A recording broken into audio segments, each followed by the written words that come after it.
5 de janeiro de 2023. Um helicóptero desce sobre o complexo de Ovidio Guzmán. Em minutos, seus sicários estão mortos, sua casa destruída e o filho de El Chapo está no chão, com as mãos amarradas. Os cartéis pensavam que eram donos do México, até que os fuzileiros navais apareceram com ordens para esmagar reis. Estes membros de cartel foram brutalmente mortos pelo Corpo de Fuzileiros Navais dos Estados Unidos.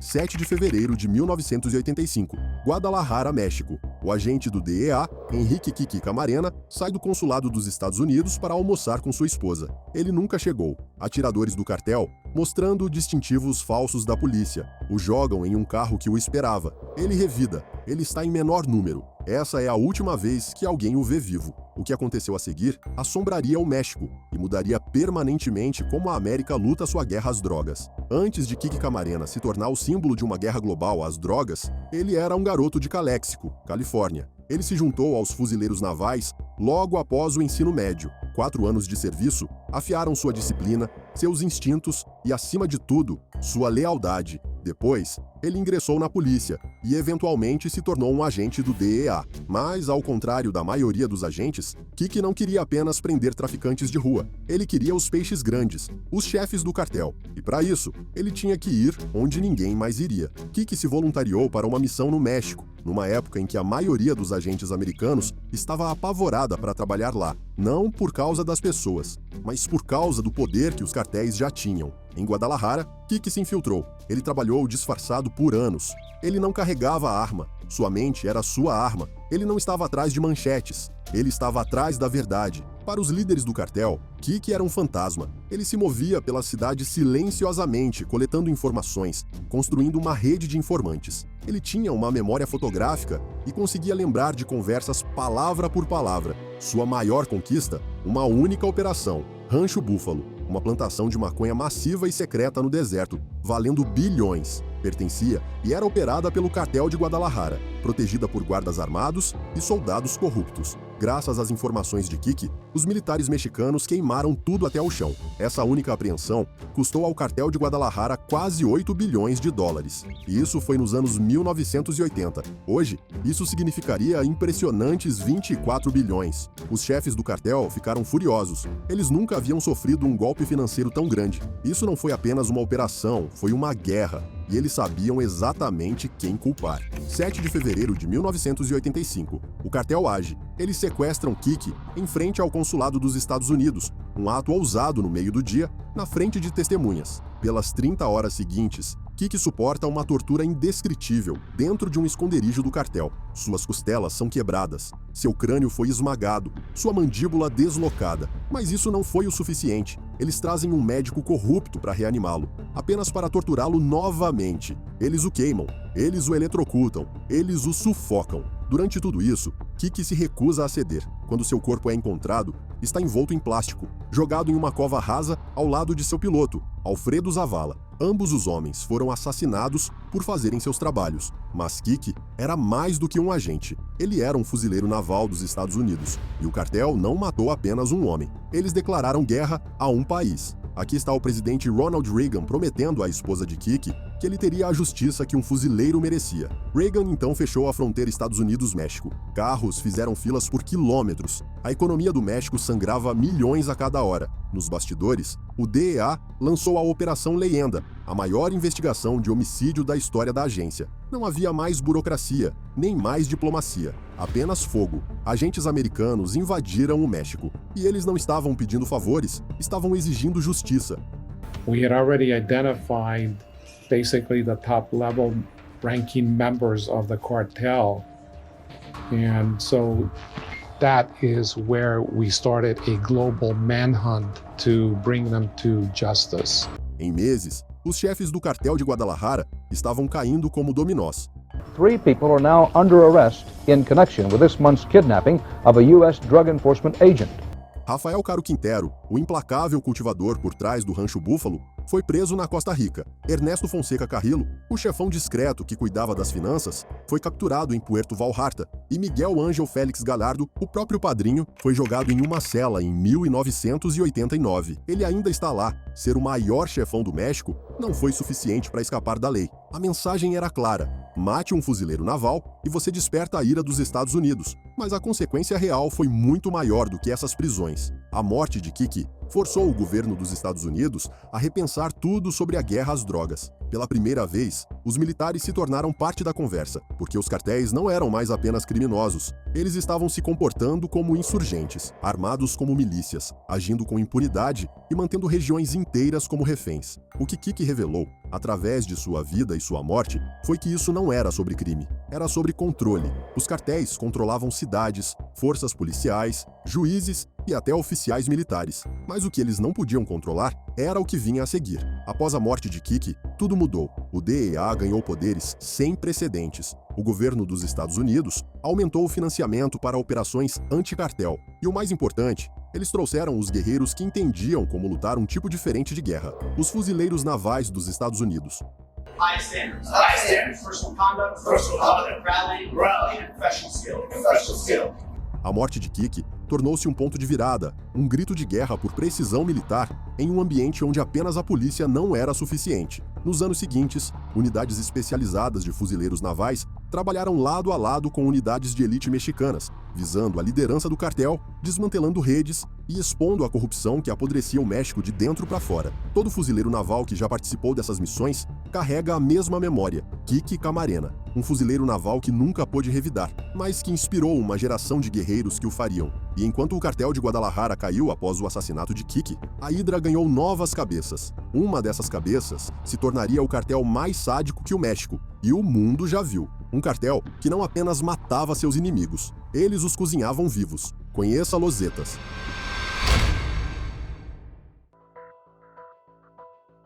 7 de outubro de 2012. Progresso Coahuila. Um comboio de fuzileiros navais atravessa o deserto, esperando apenas mais uma patrulha. Então, movimento à frente. Uma caminhonete branca aparece no horizonte, acelerando direto para eles. De repente, tiros irrompem e granadas voam. Minutos depois, 2 corpos estão caídos na poeira. Um deles choca a todos. É um nome sussurrado com medo por todo o México. E pela manhã, seu corpo desaparece. Nascido em Hidalgo em 1974, Heriberto Lascano alistou-se no exército mexicano aos 17 anos. Ambicioso, leal, letal, ele subiu rapidamente, entrando no GAF, a unidade de forças especiais de elite do México, mas em 1998, ele desapareceu dos quartéis e reapareceu como algo muito mais perigoso. Ele se juntou ao cartel do Golfo, não como um traficante de drogas, mas como um soldado. Ele ajudou a formar seu braço armado, Los Zetas. Pessoal, foi o começo de um monstro. Lascano trouxe táticas militares para o mundo das drogas.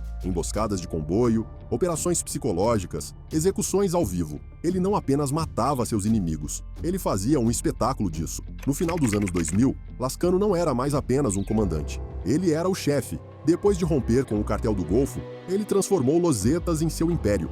Um império alimentado por sequestro, extorsão, roubo de petróleo e brutalidade crua. Seu cartão de visita: terror, decapitações deixadas em rodovias, corpos desmembrados em barris de petróleo, vítimas comidas por animais selvagens. Cidades inteiras foram varridas do mapa por se recusarem a submeter. Havia rumores de que ele filmava execuções para sua coleção particular. Ele fazia as pessoas se ajoelharem em praças públicas antes de estourar suas cabeças. Para o mundo, ele era o diabo. Para seus homens, ele era intocável. Até aquela tarde de domingo em Coahuila.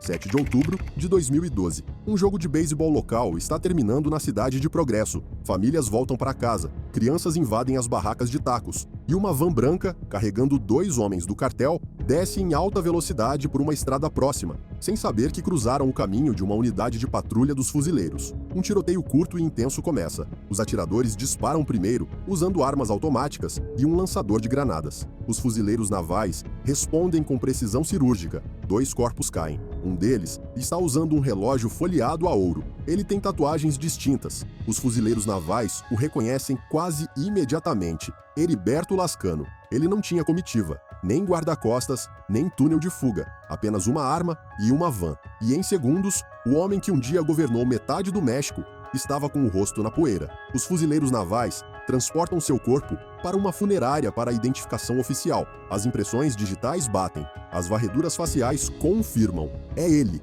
El Verdugo está morto. Mas a história não termina aí. Naquela noite, um comboio de homens armados invadiu o prédio. Eles dominam os guardas, arrombam a unidade de refrigeração e roubam o corpo de Lascano. Pela manhã, quando os resultados dos testes confirmam sua identidade, as autoridades mexicanas ficam apenas com fotografias de um corpo que não possuem mais. Por anos, os rumores circulam. Era realmente ele? Era um sósia? Ele fingiu sua morte? Ninguém pode dizer com certeza, mas o que não pode ser negado é o que veio a seguir. A morte de Lascano quebrou o mito da invencibilidade, mas não matou a besta, porque o homem que o substituiu era ainda pior, mais brutal, mais imprudente. Sob seu comando, Los Zetas se tornariam o cartel mais temido do México. O terror deles não havia acabado, estava apenas começando.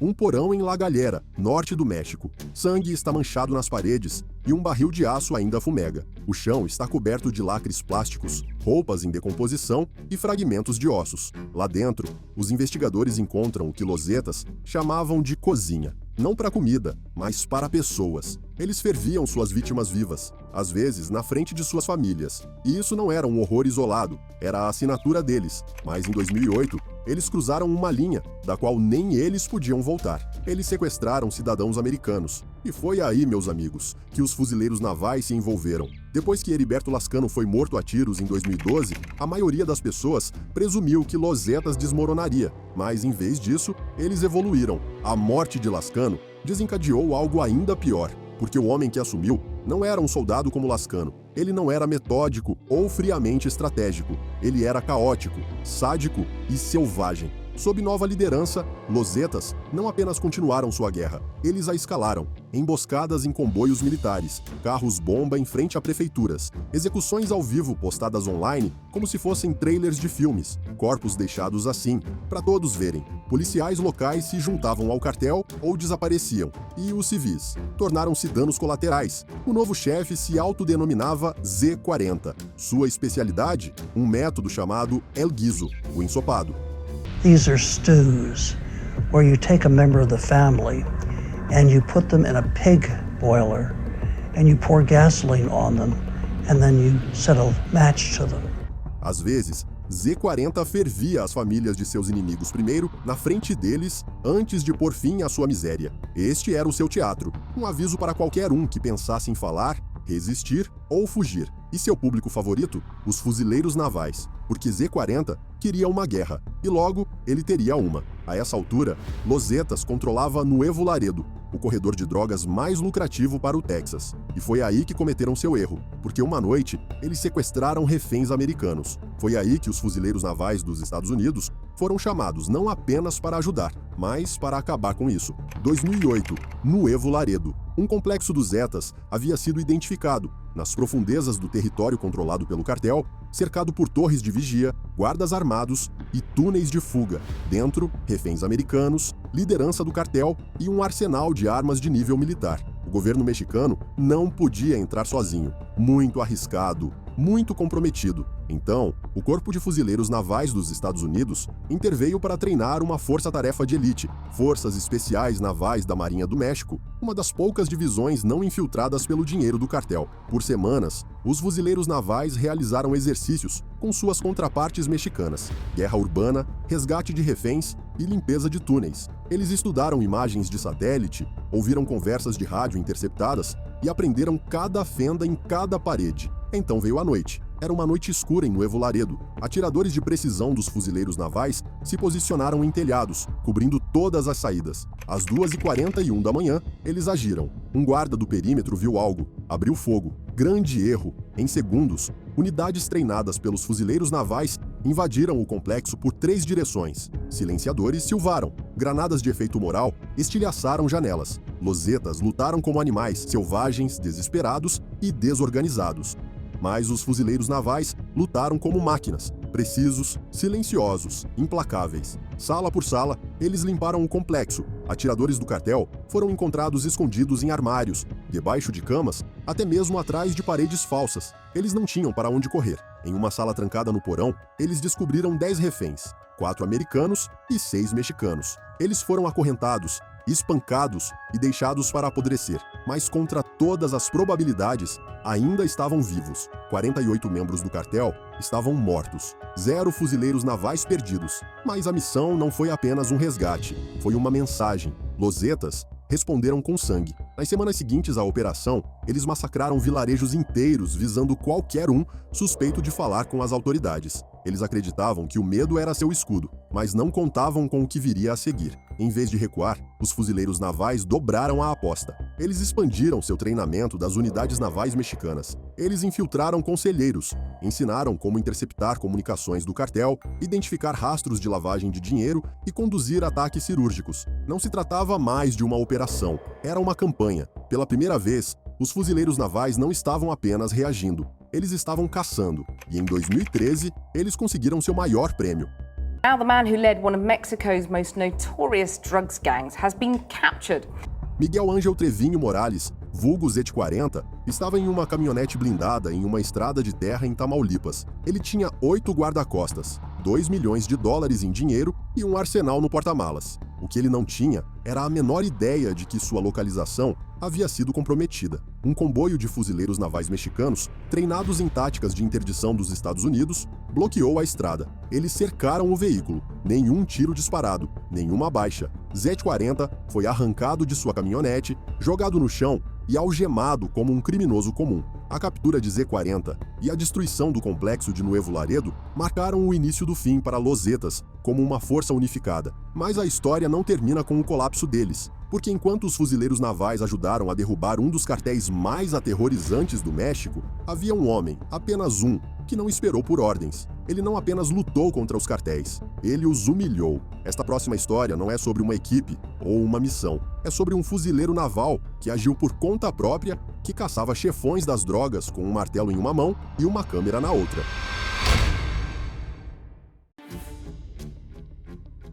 Tampico, Tamaulipas. Um comandante de cartel está vestido com lingerie feminina. Seu nariz está quebrado, seus olhos estavam inchados e fechados. No canto da sala, um homem está parado silenciosamente, 1,70 m de altura, robusto, calmo. Ele segura um amaciador de carne. Ele não grita nem se vangloria. Ele apenas pergunta: "Você está pronto para ficar famoso?"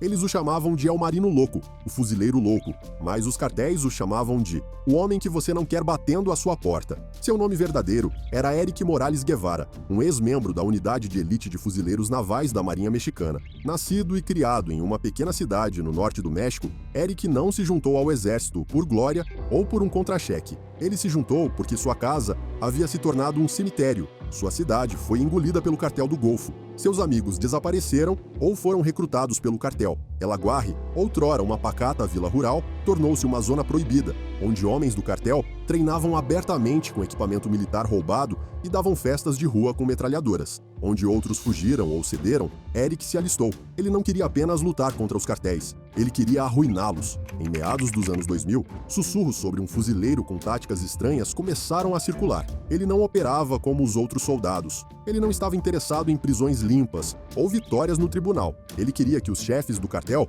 sentissem o medo que eles semearam por anos. Ele carregava um amaciador de carne, de aço, feito sob medida. Ele o chamava de Senhor Thor. Para ele, não era uma arma, era um lembrete, uma forma de dizer: "Isso é o que vocês fizeram com as pessoas. Agora é a vez de vocês." E funcionou. A notícia se espalhou rápido. Traficantes se rendiam à primeira vista se ouvissem que ele estava por perto. Alguns até fingiam ser civis, apenas para evitar cruzar seu caminho, mas o medo real vinha do que ele fazia depois da prisão. Échame más tus pinches mentiras, ojete. No, jefe, pues es la puritita verdad lo que le digo. Es todo. Te voy a matar, cabrón. Ay, Diosito santo. Ay, ay, ay. Eric não apenas prendia líderes de cartel, ele os humilhava de maneiras que mais machucariam os chefões. Quando ele capturou El Mimido, um comandante do cartel do Golfo, ele o despiu de mais do que armas. Ele o forçou a vestir lingerie feminina, o exibiu na frente de seus sicários e filmou cada segundo. As fotos rapidamente se tornaram virais. Então, ele os fez se beijarem na câmera. Mas esse não era seu único truque. Quando Eric prendeu Silvestre Aru Rodrigues, vulgo El Tive, outro peso pesado do cartel, ele não apreendeu apenas suas armas. Ele pegou as cinzas do pai dele, deixou um bilhete provocador em fotos antigas de família e espalhou os restos da urna pelo complexo do suspeito. Naquele dia, El-Tiv colocou uma recompensa de 3 milhões de pesos pela cabeça de Eric. Outro chefe de cartel, comandante Toro, foi ainda mais longe. Ele tentou subornar oficiais para que Eric fosse transferido. Quando isso falhou, ele emitiu sua própria recompensa. 2 milhões de pesos, vivo ou morto. Não eram rumores, eram ameaças documentadas. Mas Eric nunca parou. Na verdade, ele escalou.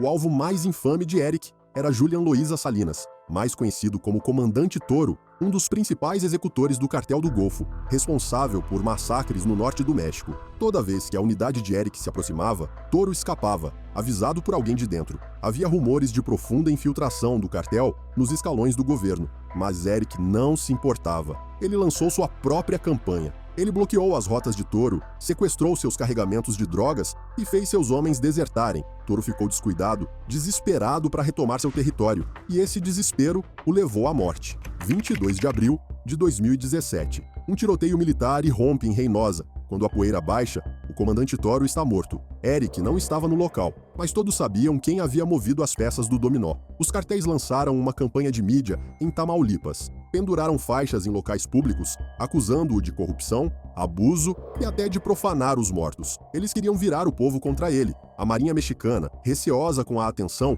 o transferiu para uma região mais tranquila, mas não antes de liderar as operações que derrubaram El-Tiv, Marco Antônio Rodrigues e dezenas de outros comandantes de nível médio. E mesmo após a transferência, os rumores continuaram, que um homem com sua descrição foi visto liderando prisões em Michoacán. Os chefes de cartel apareciam de sutiã e peruca depois de capturados, que o Sr. Thor tinha sido visto novamente. Ninguém sabe onde Eric Morales Guevara está hoje. Pelo melhor, provavelmente. Alguns dizem que ele foi dispensado, outros dizem que ele comanda uma unidade de vigilantes com fuzileiros navais dissidentes. A teoria mais persistente, que ele ainda está operando, extraoficialmente fora do radar, em modo fantasma total, mas o que ele deixou para trás foi inegável. E o Marino Loco usou as táticas dos próprios cartéis contra eles. Pegou seus símbolos de terror, vídeos, humilhação, linguagem corporal e inverteu a câmera. Mas enquanto El Marino Loco travava sua guerra pessoal com martelos e humilhação, a guerra real estava evoluindo. Os cartéis não eram mais apenas grupos terroristas locais, eram máquinas multinacionais. E os fuzileiros navais não estavam mais apenas treinando. Eles estavam observando, ouvindo e planejando, porque derrubar soldados rasos não era suficiente. Era hora de ir atrás dos herdeiros.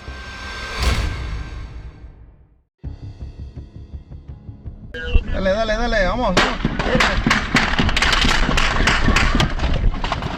5 de janeiro de 2023, 6 da manhã. Jesus Maria, uma cidade tranquila, aninhada nas colinas fora de Culiacán, explode em guerra. Helicópteros troam no céu. Forças especiais cercam uma grande mansão. E dentro daquela casa, cercado por 30 guardas armados e uma família ainda de pijama, está Ovidio Guzmán Lopes, El Ratón, filho de El Chapo. O que os fuzileiros navais dos Estados Unidos encontraram dentro de sua casa deixou o mundo chocado e iniciou uma guerra que continua até hoje. Ovidio Guzmán não era apenas mais um príncipe do cartel. Ele nasceu na realeza narco. O filho de Joaquim, El Chapo Guzmán, talvez o traficante de drogas mais notório da história moderna. Enquanto seu pai construiu o império de Sinaloa com cocaína e túneis, Ovidio e seus irmãos, conhecidos como Los Chapitos, esculpiram seu legado em fentanil e vigilância digital. Eles não herdaram o cartel, eles o reconstruíram, mais inteligente, mais mortal e mais descentralizado do que nunca. Para o mundo exterior,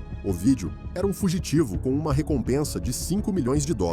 Para seus seguidores em Sinaloa, ele era um herói local, uma narco-celebridade, um rei com moletons de grife. Mas por trás da aura, havia um homem responsável por casas de tortura, execuções públicas e por empurrar veneno que mata americanos todos os dias. E agora, os fuzileiros navais tinham vindo para derrubá-lo. Esta não foi a primeira vez que o pegaram. 17 de outubro de 2019. Forças mexicanas capturaram Ovidio durante uma operação fracassada. Mas em poucas horas, o cartel de Sinaloa lançou um cerco à cidade, queimando ônibus, atirando em civis, cercando bases militares ameaçando até massacrar as famílias dos soldados. O governo cedeu, Ovidio foi libertado. Aquele momento, o Culiacanazo foi uma humilhação nacional. Disse ao mundo que o governo mexicano não estava no controle, mas os Estados Unidos estavam observando e não iam deixar aquilo acontecer novamente. Em segredo, a inteligência americana começou a coordenar com as forças especiais mexicanas. Eles grampearam sinais de rádio do cartel, interceptaram mensagens criptografadas, rastrearam os movimentos de Ovidio através de uma plataforma chamada AMOS,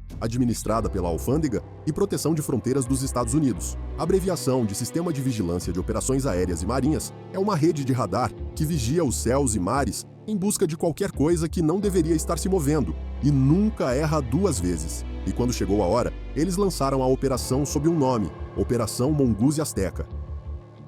5 de janeiro de 2023. A cidade de Jesus, Maria, acorda com tiros. Forças especiais mexicanas, treinadas por instrutores fuzileiros navais dos Estados Unidos, descem de helicópteros diretamente no quintal de Ovidio. Seus sicários, ainda atordoados de uma festa enorme na noite anterior, são pegos de surpresa, bêbados, drogados, dormindo. Eles correm para pegar os fuzis, mas é tarde demais. Em minutos, a casa está cercada. Forças armadas invadem o complexo e encontram Ovidio na cama. Suas filhas são retiradas às pressas pela porta dos fundos por membros da família apavorados. Em 15 minutos, soldados do cartel de Sinaloa, Los Ninis, a guarda de elite de Ovidio, bloqueiam todas as estradas para Jesus Maria com caminhões em chamas e ninhos de metralhadora. Atiradores disparam contra aviões civis, invadem o aeroporto de Culiacán, executam emboscadas em comboios. Um avião da Força Aérea Mexicana, transportando Ovidio, sofre fogo pesado enquanto cruza a pista. Por horas, Sinaloa é uma zona de guerra. No total,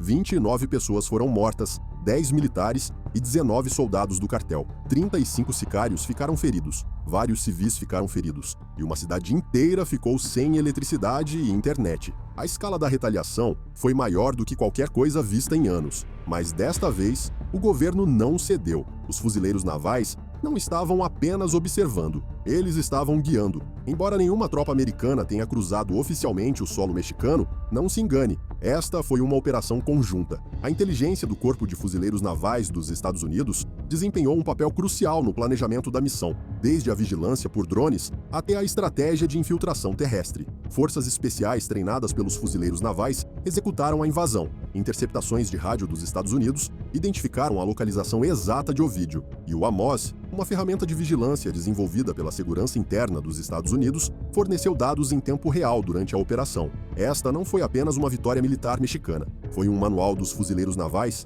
executado por ambas as nações. Dias após a operação, jornalistas entraram na casa de Ovidio. A cena era apocalíptica, sangue manchado no chão da lavanderia, armas antiaéreas ao lado de brinquedos infantis, um cobertor infantil, manchado de vermelho, dobrado sobre uma cama crivada de balas. Esta era a verdadeira face de Los Chapitos. Ovidio foi levado de avião para a cidade do México e trancado em altiplano, a mesma prisão de segurança máxima de onde seu pai escapou uma vez. Mas desta vez, os muros eram mais altos, os guardas eram mais bem treinados e os papéis de extradição já estavam sendo preparados. Em setembro de 2023, Ovidio estava em solo americano, dentro de uma prisão de Chicago, aguardando julgamento, sozinho, longe de sua fortaleza, longe do império que herdou, e sua casa, queimada da mesma forma que os fuzileiros navais planejam deixar cada fortaleza de cartel que tocarem. A Operação Mongoose Azteca não foi apenas a queda de um herdeiro do cartel, foi uma declaração que mesmo os príncipes narco mais protegidos podem ser tocados,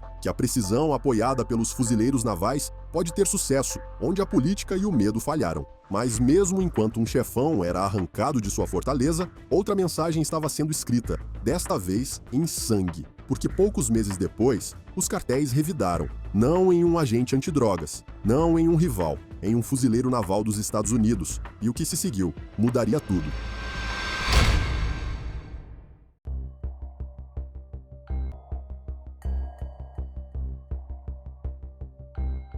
18 de outubro de 2024, uma rodovia tranquila perto de Sonoita, Sonora. Nicholas Douglas Quetz, de 31 anos, um ex-fuzileiro naval dos Estados Unidos, está ao volante de sua caminhonete rindo com amigos a caminho da praia. Mas logo após um posto de gasolina desolado, um SUV escuro para ao lado deles. Atiradores do cartel abrem fogo. Em segundos, Nicholas é crivado de balas. Seus amigos sobrevivem, mas o fuzileiro naval não sai vivo. E esse único ato desencadearia uma tempestade de vingança que ainda está se desenrolando hoje. Nicholas Quetz nasceu em uma família com um legado de 6 gerações de serviço militar. Criado no Arizona, lealdade, disciplina e serviço estavam em seu sangue. Ele se juntou ao Corpo de Fuzileiros Navais dos Estados Unidos assim que pôde. Serviu no Pacífico, treinou em guerra na selva e foi enviado para o Sudeste Asiático. Após anos de serviço, ele finalmente voltou para casa. Ele estava pronto para construir um futuro e viver uma vida tranquila. Até que os cartéis tiraram tudo dele. O tiroteio não foi um assalto. Nada foi roubado.